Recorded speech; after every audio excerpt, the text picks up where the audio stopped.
I recently viewed a video on YouTube explaining the four dimensions, and a lot of it I did agree with, but I would just like to re-explain that in a way that I believe is correct and which is understandable to be correct.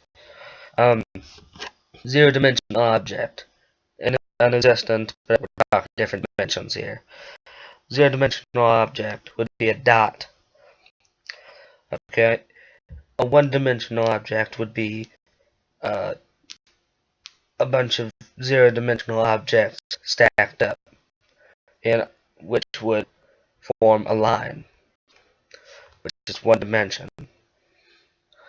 A two-dimensional object would be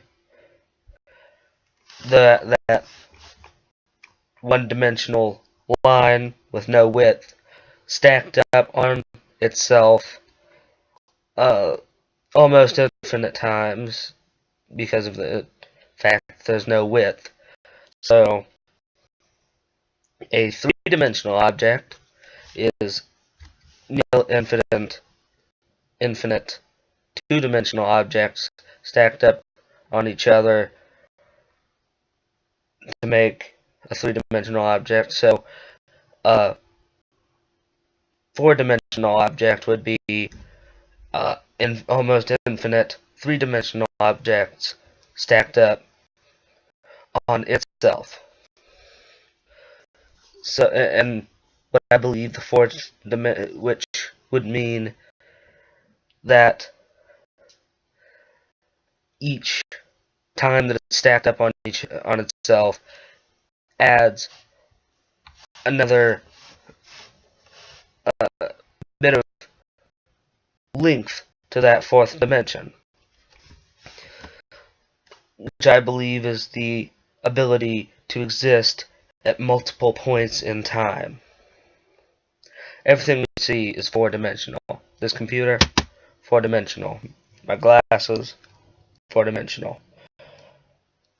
Curtains, wall, everything, four-dimensional. Because it has the ability to exist in multiple points in time. If you were to take a zero-dimensional object and put it on a one-dimensional plane, it would only be able to exist in that one place on that plane. If you were to take a one-dimensional object, put it on a two-dimensional plane, it would only be able to exist in that one part of that two-dimensional plane. Just that one line part. If you were to take a two-dimensional object and put it on a three-dimensional plane, it would only be able to exist in that two-dimensional small space. If you take a three-dimensional object and put it in a four-dimensional plane, it would only be able to exist in that one part of that four-dimensional plane, which would be that one single point in time. It would be gone in that smallest fraction of a second. So a four-dimensional object would be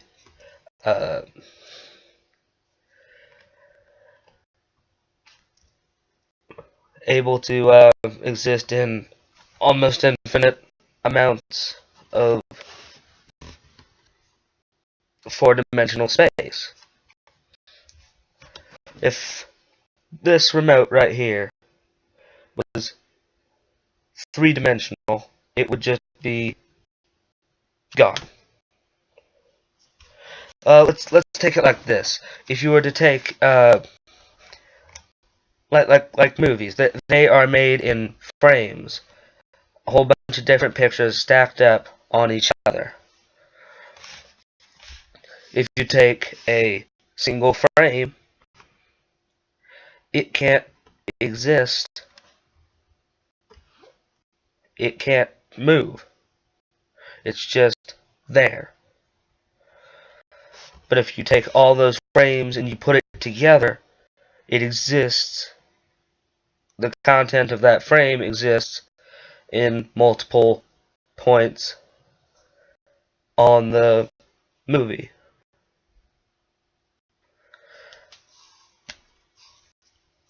So Yeah, so let's backtrack. If you were to take a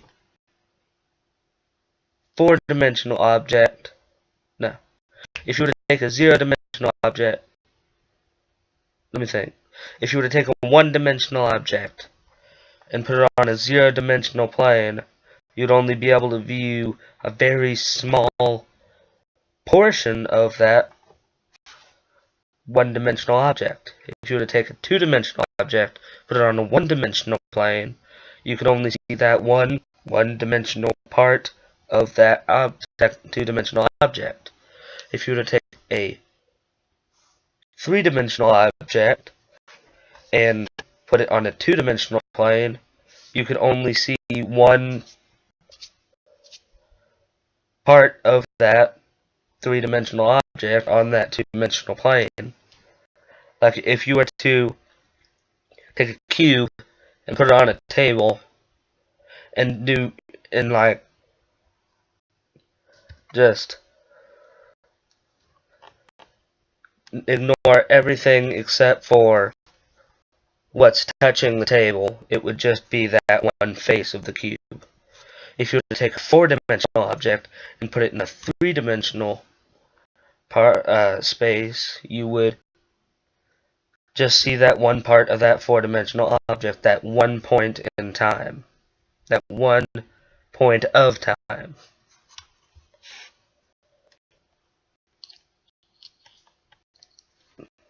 So that's an explanation of the dimensions 0 through 4.